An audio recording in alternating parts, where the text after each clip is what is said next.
Hello, good crowd. I am so excited to have back with us today Michael Dash. He is the best-selling author of Chasing the High and the CEO of Fate, from Addict to Entrepreneur. We're talking about overcoming addiction, changing lives. You don't want to miss this episode. Welcome to the Your Mark on the World show with your champion of social good, Devin D. Thorpe. Please support the sponsors who made this episode possible, including Johnson & Johnson's Caring Crowd and GoodCrowd.School. Michael, welcome back. Thank you, sir. I appreciate you having me, Devin. It's great to have you back. We're really excited to talk to you again. This is the first time we've had you back since you've been on the show. Tell us a little bit about your first time we had you back on the show since you wrote your book. That's what I'm trying to say. I'm not sure that's what I said. Welcome back, and tell us about your book. That is what I heard, Devin. So it's fine with whatever you said. So I appreciate it. So last time I was on the show, I was still running my 11-year staffing recruiting technology firm and was in a 6-year legal matter. I thankfully, graciously, both settled that legal matter and then sold the business and wrote a book called Chasing the High. And it's really, and it's subtitled An Entrepreneur's Mindset Through Addiction, Lawsuits, and His Journey to the Edge. And it's really about my struggle with addiction and entrepreneurship and always chasing that high and all the mistakes I made throughout the years, trying to manage both of those things and multiple addictions along the way, how I treated other people, how other people were affected, not in the best way, but all the lessons that I took from that, how I was able to transform my life through living in flow and following my highest intuition and building a sound set of habits integrated into my life, and then all the lessons I learned along the way that readers can take with them. So, Michael, you mentioned before we started recording that you spent the last several days in a maximum security prison doing some training. What are the insights that you shared with the folks in the prison? The insights I shared is there's very little difference between myself and them. Some of the acts that I committed, and I'll just be transparent about it because that's who I am, transporting drugs across multiple state lines and dealing drugs, running a gambling ring in college, doing all those things, a lot of them are in prison for. And the difference between me and them is most likely our skin color. And secondly, the circumstances that we were born into and our economic level. I was very fortunate to have a middle-class family, and my father was an entrepreneur. So, taking his Lincoln Continental and driving it around, there wasn't much suspicion around that. But if I was in a different set of circumstances, and a lot of these individuals who are incarcerated grew up with not both parents like I did, with gunshots that they woke up to, with some parents that introduced them to gang life at 5, 6, 7 years old. So that is all that they knew. So can we really blame them? I mean, should they be punished for their acts? Absolutely. But should we not have compassion for them as well and reach out as humans? I believe we absolutely should. So those are some of the experiences that I share with them. And they in turn shared some, incredible experiences with myself.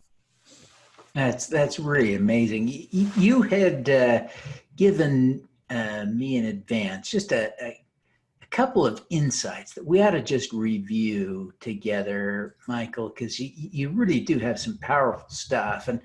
And you had suggested that there are kind of 3 key things that people can do. And one is you suggested that people not make emotional decisions in business or even in their personal lives.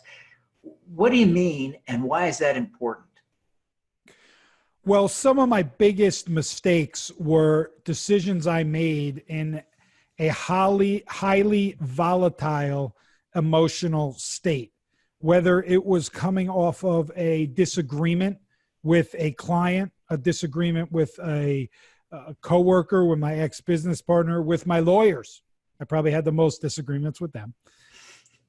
So in all of those periods, or whether it came off of a huge deal I just closed and I was extra exuberant about it.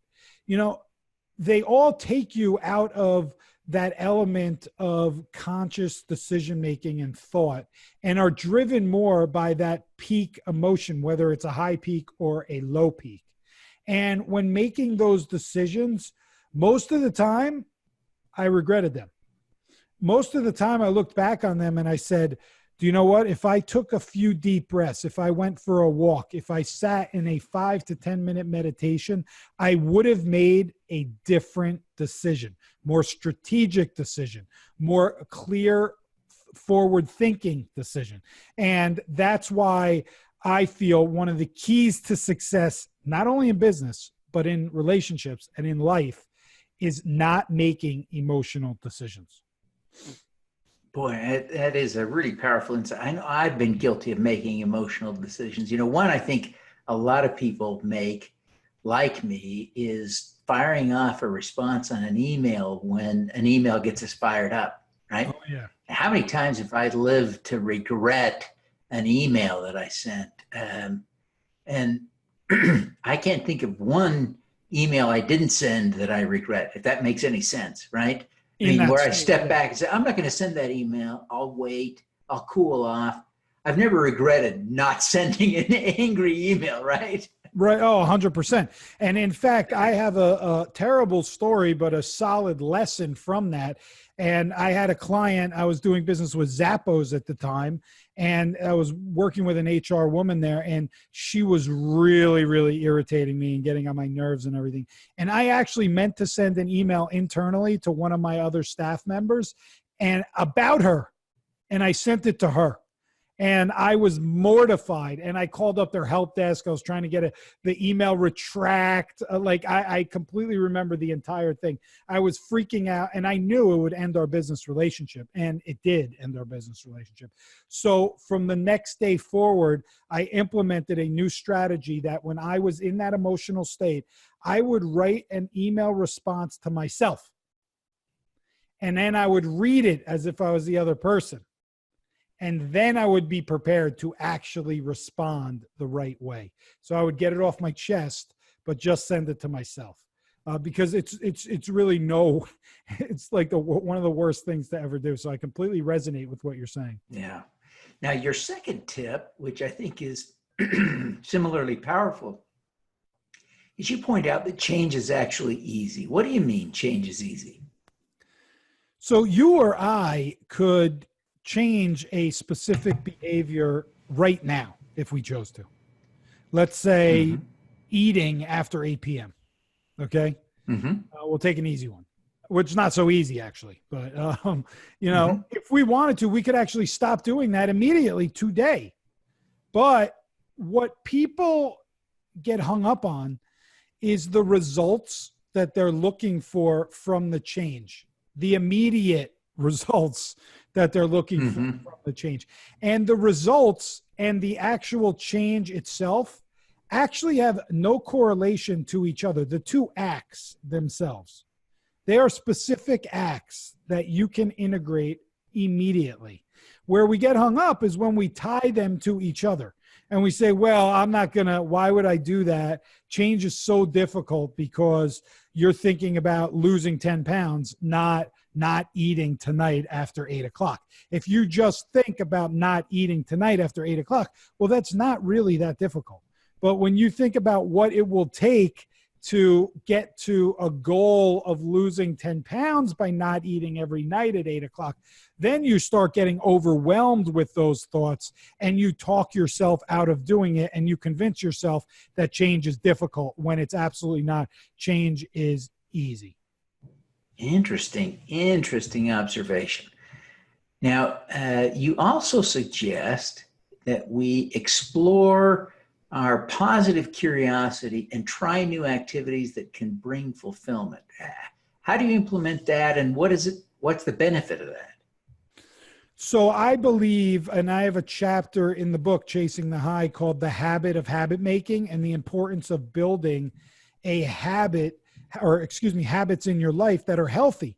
But at the same time of changing those habits, because the whole goal in life is that we continue to evolve as humans. So as we evolve, our habits are going to evolve as well, which is why tapping into that positive curiosity is so important. An example would be something that really resonates with me, which is a sound bath.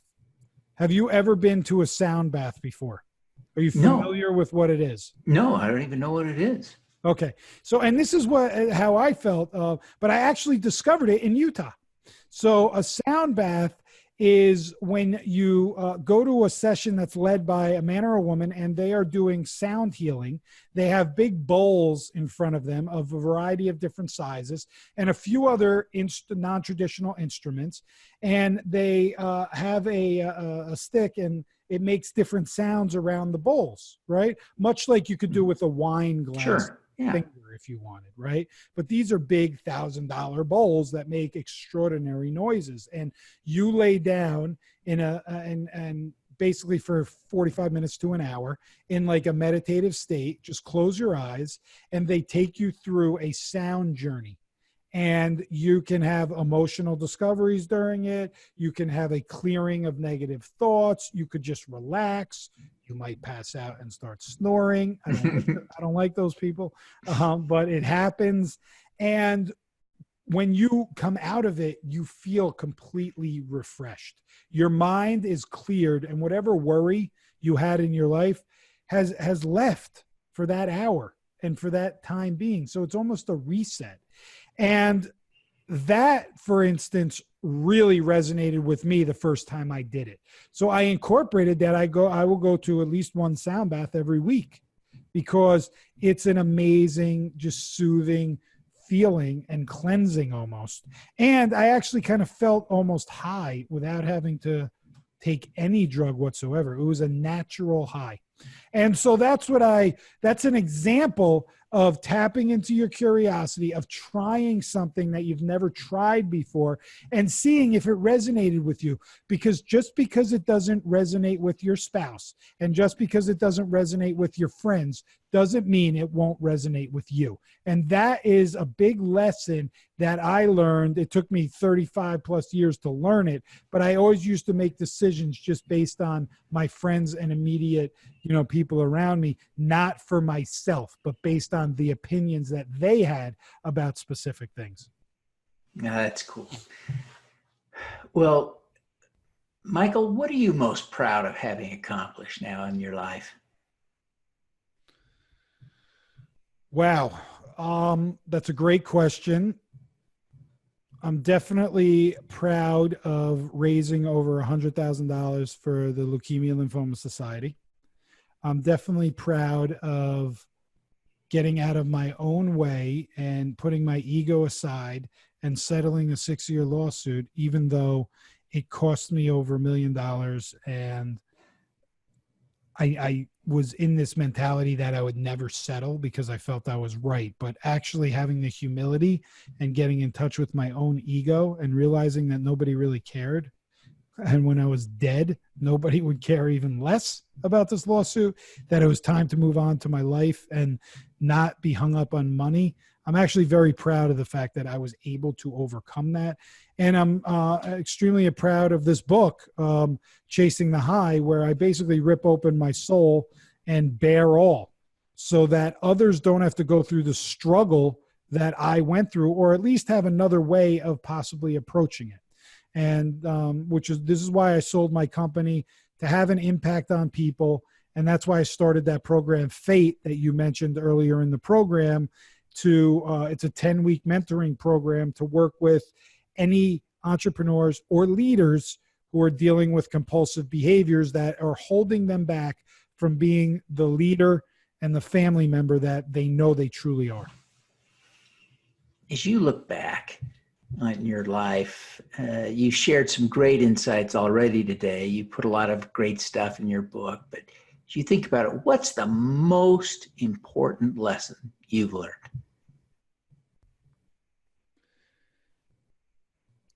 Really to explore your ego. Really to assess if what you are doing is creating the impact that you want to create and fulfilling you the way life should. And for me, it was, I never looked or explored my ego. I just knew I had a huge one. And I need to fill it by making like all these momentous accomplishments that really at the end of the day, a lot of them didn't bring me any fulfillment at all. They were very fleeting. It wasn't a daily enjoyment of life. We put all this undue stress upon ourselves and it's all internal. Maybe it's from the people around us, but it's ultimately internal. And most of the time, most people are just not happy with their lives. Anybody can change that. And it's getting in tune with your ego that really is the first step and was a giant leap for me. Michael, what was the catalyst for you that caused you to or allowed you to reset? And maybe that's not how you describe your life. So if I'm missing the point, correct me. But it seems like you reached a point in your life where you said, I want to do things differently. I want to be different. And you reset. What brought you to that point? I think traveling has a lot to do with it. I think being exposed to other cultures really allows you to reevaluate the things that you take for granted on a daily basis here in the U.S. So it started way back with traveling. And then as I traveled more and more to, you know, whether it was Israel, whether it was the Philippines, whether it was Bali, whether it was Africa, you know, and I climbed Mount Kilimanjaro in 2016. Whether it was any of those things, ultimately 3 years ago on a trip to Bali, my life shifted. There were two people, I was at a retreat and there were two people talking about flow and living in a flow state by following your highest intuition. And if it's not a hell yes in life, it should be an F no in everything that you do. And I never approached life like that. And I never heard that saying before, but it made complete sense to me. And I realized that everything I was doing was like a maybe, an okay, everything in my life. And I was in a lot of pain and struggle at the time. And that is when I started making the shift. And I took this course on flow. And we went through this whole process of clearing our limiting beliefs through tapping and this process called EMDR, where you're moving your eyes back and forth and you're repeating things out loud. Things I thought were totally weird and wacko, but I did them anyway because I wanted to change the way I thought, the way I approached life, the way I made decisions. And I went through this 8 or 10 week course and it completely shifted my mentality and how I approach things. And then I slowly unraveled all the things I hated doing and eventually got out of the lawsuit, sold the company and wrote the book and am doing this program now. So I give a lot of credit to that class called the Flow Mastery. If anybody's interested, Flow-Mastery online, you can find it. And Jackie and Justin, who are the leaders, they helped change my life. Michael, what is your superpower? I'm a connector. I know a ton of people and they know even more people. So if I don't know the right person, they do. And, you know, I'm really good at connecting people, but I also feel like I'm relatable and I can relate to a lot of different types of people. I can relate to a criminal because I was one. I can relate to an addict because I was one. I can relate to somebody who's giving back and who's has a very big drive for philanthropy because I do. I can relate to an entrepreneur because I am. And I can also relate to, you know, a blue collar worker because all through growing up, I went door to door selling home improvements. I, you know, mowed the lawns and was maintenance every summer, you know, so I feel like I can relate to a lot of different types of people. And, you know, being able to relate to people allows us to understand each other at a deeper level. And I think that's so important these days. Yeah, boy, powerful, powerful. insights. Well, Michael, thank you so much for taking the time to be with us. Before you go, and I know you're busy and you've got to go, but before you do, take a minute and tell people how they can get a copy of your book, how they can learn more about fate, and how they can connect with you personally. Absolutely. You can get a copy of the book on chasingthehighbook.com. So very easy. That'll take you right to Amazon.